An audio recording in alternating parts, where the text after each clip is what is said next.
What's going on, everyone? Wanted to talk to you guys about the Benchmade Bugout. It's been in my knife collection for quite a while and just wanted to talk to you guys about it, give you the pros and cons and my thoughts on it. So we'll go ahead and get this thing going.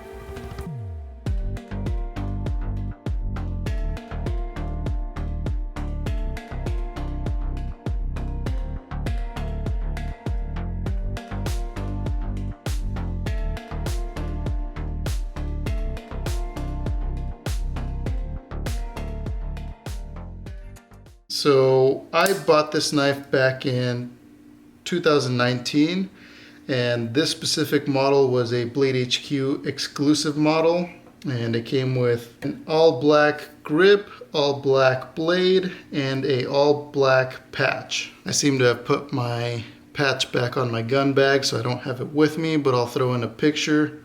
That way you guys can see what that patch looks like.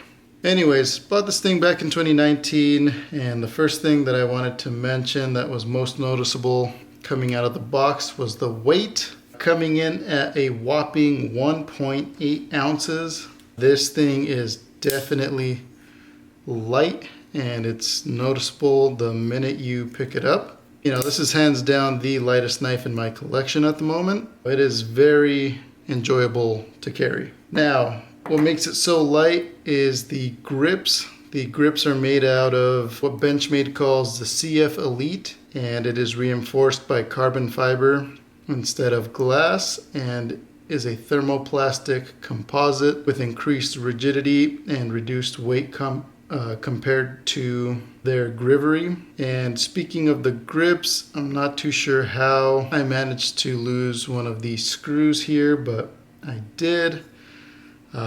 I do see that it holds the liner back here, so hasn't affected anything while I've been carrying it, but nonetheless I've been lazy, so I do need to contact Benchmade about getting a screw for that. The next thing I wanted to talk about was the pocket clip on this guy. So from the research that I've done, looks like this was the first pocket clip or the first new style pocket clip to come out, and this was the model that Benchmade released it on. This pocket clip also was put on the Benchmade Bailout, which shortly came after this. And as you can tell, this pocket clip has been worn, been scratched, dropped, caught on the corners of tables and door frames, but overall has proven its durability. This is one of the most comfiest pocket clips that I've ever had, and I'm usually a fan of pocket clips that hug the pockets, but I wish this clip was a bit more tighter, or there's been a handful of times, I should say, where this knife has fallen out on me, and I've luckily been able to recover it. But it is a little frustrating that this thing has fallen out of my pockets a handful of times. And not to mention, this knife is fully ambidextrous, so if you're a lefty or a righty, this pocket clip can also be put on this side, and this access lock is ambidextrous as well and has thumb studs on both ends or both sides of the blade, which make it really nice and pretty easy for left or right hand users to use. Going off of the pocket clip, next we'll talk about the lock. So this is a manual lock and has a manual opening system, so you can open it with ease with one finger, as you can tell. And it is very light. It's a very light action, and it's made out of titanium. Benchmade gave it a DLC coating for a more durable component, and it also shaved some weight from this lock system. So that's another reason why this thing is super light.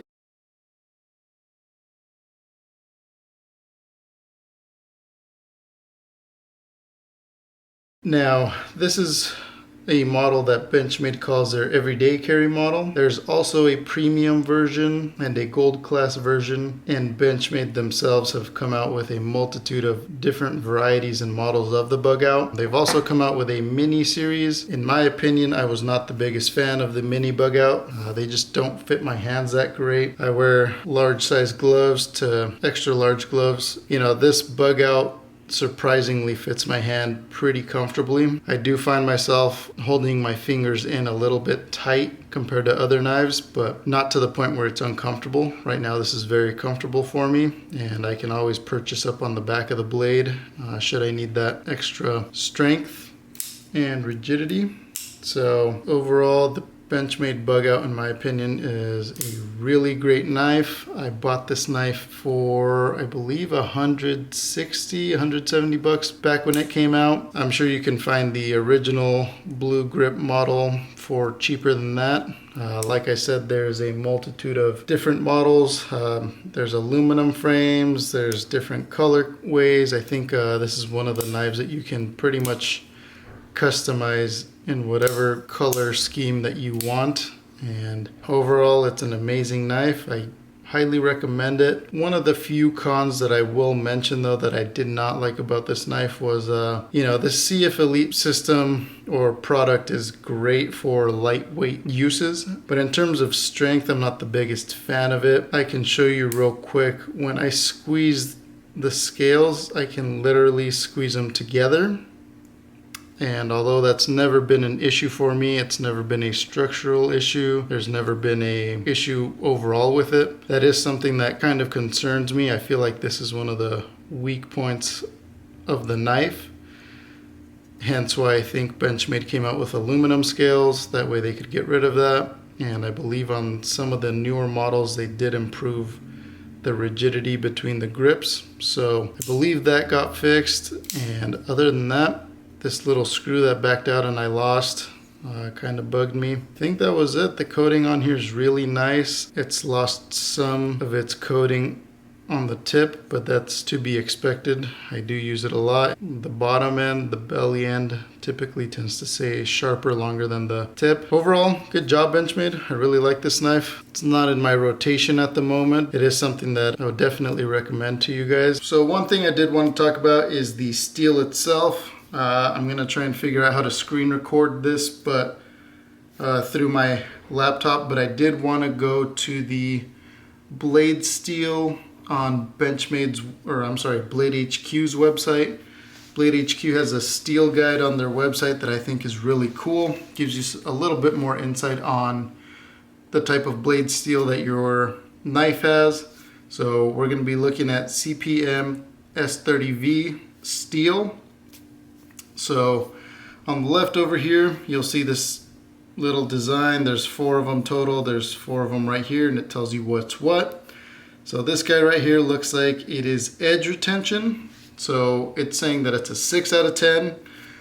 I would say it's almost a 7 out of 10 in my opinion. I've used the crap out of this knife, and it held an edge for a really, really long time. I was actually surprised at how long that edge retention was.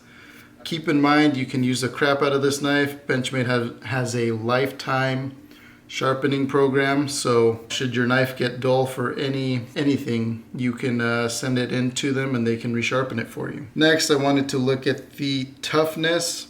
So it's saying it is a 4 out of 10, and I'd say that's pretty on par. I'd say it's between 4.5 to 5 in my opinion. Again, I've used it for a lot of things. I haven't used it for prying.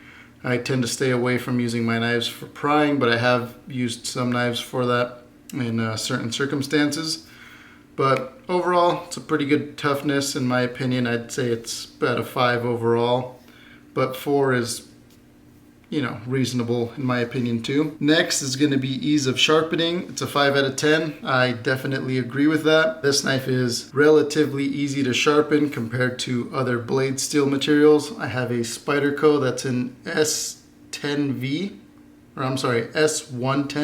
and that is a pain in the butt to sharpen, or resharpen I should say. Thank God I was in Colorado last month and I went into the Spyderco factory and I told the guys, hey, this knife is just really hard for me to sharpen. I can't sharpen it.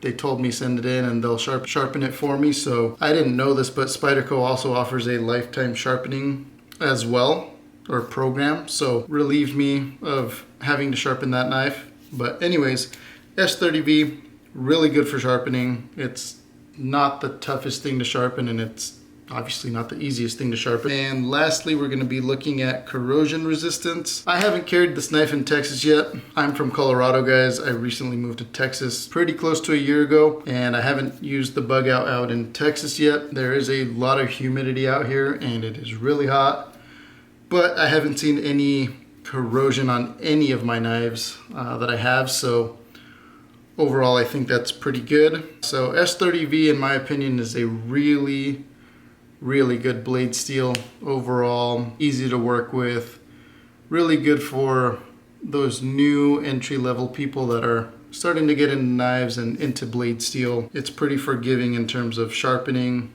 So anyways, those are my thoughts, guys. I just wanted to show you this. I love Blade HQ's website when it shows you this type of information. It's pretty cool. You know, and they have a plethora of information in terms of blade steel. If you scroll all the way up, you can, they literally list all of these knives, from premium steels to high-end steels to mid-range steels and budget steels. So if you have a knife and you're interested to see where your blade steel is on the current knife that you carry, just head to Blade HQ's website and look up knife steel guide and knock yourself out. Thank you very much for watching. Hope you guys like this video, and we'll see you in the next one. I literally just got done recording this video, and I was just playing around with the Bugout, just opening it and closing it.